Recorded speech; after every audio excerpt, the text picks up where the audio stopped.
જૂનાગઢના ભવનાથ વિસ્તારમાં છેલ્લા 3 દિવસથી ચાલી રહેલી સફાઈ કર્મચારીઓની હડતાળનો અંત આવ્યો છે।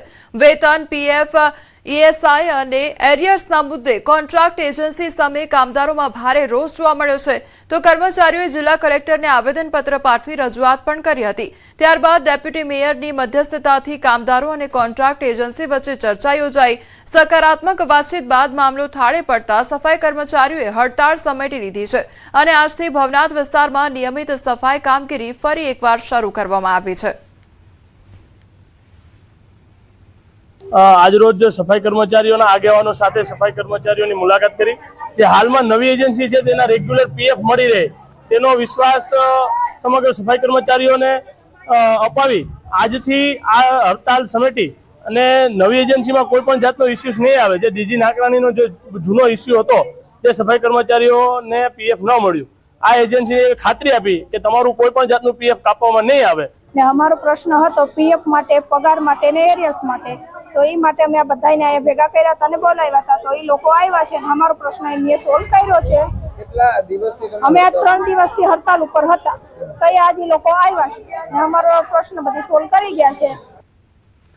અમદાવાદમાં નીતિન પટેલની સમાજના આગેવાનોને અપીલ કરવામાં આવી છે। એક ભાઈ આગળ જતો હોય તો ઈર્ષા ન કરશો તેવું કહેવામાં આવ્યું છે।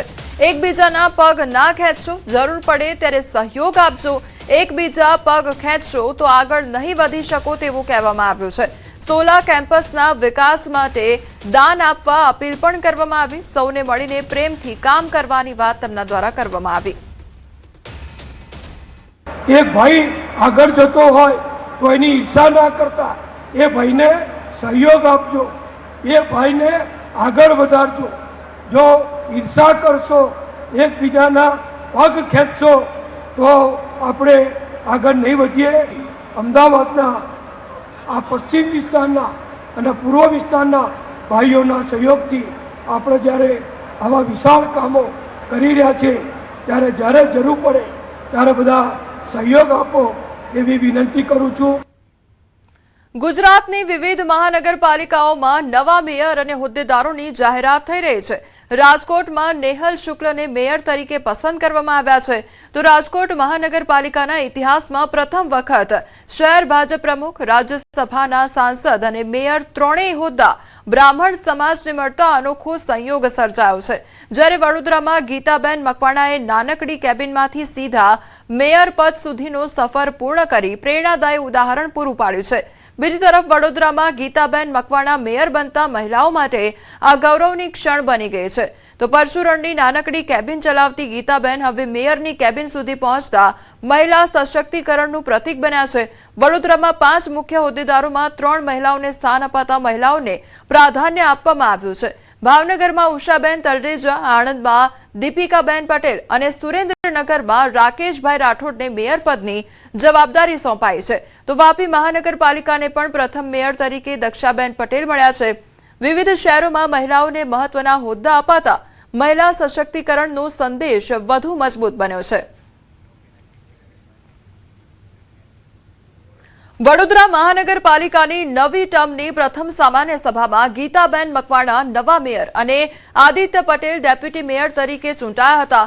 ખંડેરાવ માર્કેટ સ્થિત સભા હોલમાં યોજાયેલી બેઠકમાં શ્વેતા માછીને શાસક પક્ષના નેતા અને વિજય ચૌહાણને દંડક તરીકે જાહેર કરવામાં આવ્યા હતા। ત્યારબાદ નવા મેયર દ્વારા સ્થાયી સમિતિના 12 સભ્યોના નામોની જાહેરાત કરવામાં આવી હતી અને પ્રથમ બેઠકમાં વર્ષા વ્યાસ સ્થાયી સમિતિના ચેરમેન તરીકે બિનહરીફ ચૂંટાયા હતા। આ સાથે વડોદરા મહાનગરપાલિકાના નવા બોર્ડની રચના પૂર્ણ થઈ અને નવી શાસક ટીમ કાર્યરત બની છે।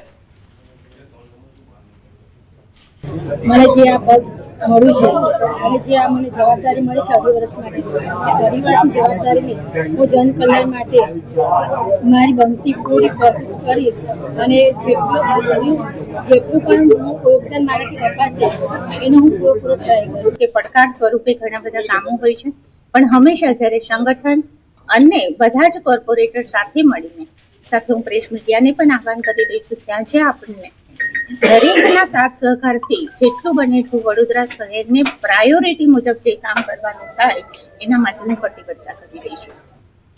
વાપી મહાનગરપાલિકાને ચૂંટણીના 1 મહિના બાદ નવા મેયર મળ્યા છે। આજે વાપી મહાનગરપાલિકાના ચૂંટાયેલા કોર્પોરેટરોની પ્રથમ સામાન્ય સભા મળી હતી, જેમાં મહાનગરપાલિકાના મેયર, ડેપ્યુટી મેયર અને સ્ટેન્ડિંગ કમિટીના ચેરમેનની ચૂંટણી પ્રક્રિયા કરવામાં આવી હતી, જેમાં મેયર તરીકે વોર્ડ નંબર 4ના ભાજપના કોર્પોરેટર દક્ષાબેન પટેલ, ડેપ્યુટી મેયર તરીકે મિતેશ દેસાઈ અને સ્ટેન્ડિંગ કમિટીના ચેરમેન તરીકે સતીશભાઈ પટેલ બિનહરીફ ચૂંટાઈ આવ્યા હતા।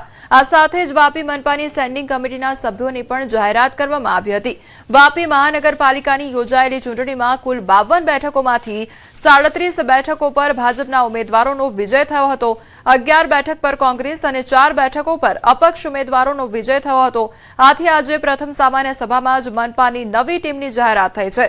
આથી ભાજપના કાર્યકર્તાઓ અને હોદ્દેદારોના સમર્થકોએ ચૂંટાયેલા હોદ્દેદારોને શુભેચ્છાઓ પાઠવી હતી। નવી ચૂંટાયેલી ટીમ વાપી મહાનગરપાલિકા વિસ્તારના સર્વાંગી વિકાસ કરવાની ખાતરી આપી હતી। હું વાપીની જનતાઓની સમસ્યાઓનો ઉકેલ કરવા જરૂરિયાતોને પૂરી કરવા માટે કોશિશ કરીશ। મારા સાથી સભ્યો સાથે કોશિશ કરીશ। જે નવા વિસ્તારો, નવા ગામો જોડાયા છે એમાં કઈ રીતે વિકાસ? નવા ગામોમાં ત્યાં જઈને ફરીને જોઈને તેમનો જે સમસ્યા હોય તેના ઉકેલ કરીશું। આ મહાનગરપાલિકામાં જે મહેનત કરીને અમારા 37 આજે મહાનગરપાલિકાના અમારા ભાજપના બધા ચૂંટાયેલા છે અને જે આજે ભારતીય જનતા પાર્ટીની બોડી અને અમે મેયર બનેલા છે એનો ખૂબ ખૂબ આભાર માનીએ છીએ। અને અમારા દરેક કાર્યકર્તાઓનો, ભાજપના કાર્યકર્તાઓનો અને સાથે સાથે જે અમને વાપી મહાનગરપાલિકામાં ચૂંટણી માટે જેમને અમને વિજય બનાવ્યા છે એ દરેક નાગરિકોનો આભાર માનીએ છીએ। વિકાસના કાર્યો જે અમે નગરપાલિકામાં હતા ત્યારે પણ વિકાસના કાર્યો અવિરત ચાલતા જ હતા, પણ હવે મહાનગરપાલિકાનો વ્યાપ વધવાથી, હવે સ્ટાફ વધવાથી અને બજેટ વધવાથી અને કનુભાઈ જેવા નાણામંત્રી વાપીને નસીબમાં મળેલ છે તો પૈસા માટે કોઈ કામ અટકશે નહીં। અને અત્યારની કન્ડિશનમાં અમારા માટે સૌથી અગત્યનું જો કામ હોય તો ડુંગરાનો ફિલ્ટ્રેશન પ્લાન્ટનું લોકાર્પણ કરવાનું છે। તાત્કાલિક ધોરણે અમે એને પૂર્ણ કરવા માટે અમારી તનતોડ મહેનત લગાડશું। કેનેડામાં વધુ એક ગુજરાતી યુવતીની કરુણ હત્યાની ઘટના સામે આવતા ચકચાર મચી જવા પામી છે। આણંદ જિલ્લાના બોરસદની 22 વર્ષીય યુવતીની કેનેડાના નાયગ્રા વિસ્તારમાં ચાકુના ઘા ઝીકી હત્યા કરવામાં આવી। છેલ્લા 4 વર્ષથી કેનેડામાં રહી અભ્યાસ કરતી યુવતી અભ્યાસ સાથે નોકરી પણ કરતી હતી અને PR મેળવવાની તૈયારી કરી રહી હતી।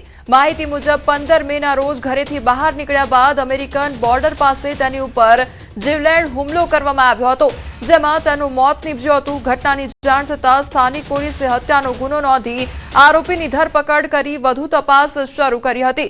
દીકરીના મોતના સમાચાર મળતા પરિવાર પર આભ તૂટી પડ્યું છે અને સમગ્ર બોરસદ પંથકમાં શોકનો માહોલ છવાઈ ગયો છે। છેલ્લા કેટલાક સમયથી વિદેશમાં ગુજરાતીઓ પર હુમલા અને હત્યાની ઘટનાઓ વધતા હવે ગુજરાતી વિદ્યાર્થીઓ પર અને પરિવારોની સુરક્ષા અંગે પણ ગંભીર સવાલો ઊભા થઈ રહ્યા છે। અમને જાણ કાલે થઈ છે, અમને ઓફિશિયલ ઈમેલ આવ્યો એટલે અમે ત્યાં બધી તપાસ કરાવી અને પ્રોસિજર કાલે ચાલુ કરાવી દીધી। સરકાર પાસેથી એટલી જ અપેક્ષા કે અમારી દીકરીની જે ડેડ બોડી છે જે as soon as possible India મોકલાવે। સરકાર પાસે અપેક્ષા એ જ કે આપણે તો અમારા ઘરમાં તો બીના બની ગઈ છે, પણ ભવિષ્યમાં આવા આપણા સ્ટુડન્ટો જે ઇન્ડિયાના હોય એને કોઈ પણ જાતનું કોઈ આવા લોકો ટાર્ગેટ કરી રહ્યા છે એ ન કરી શકે।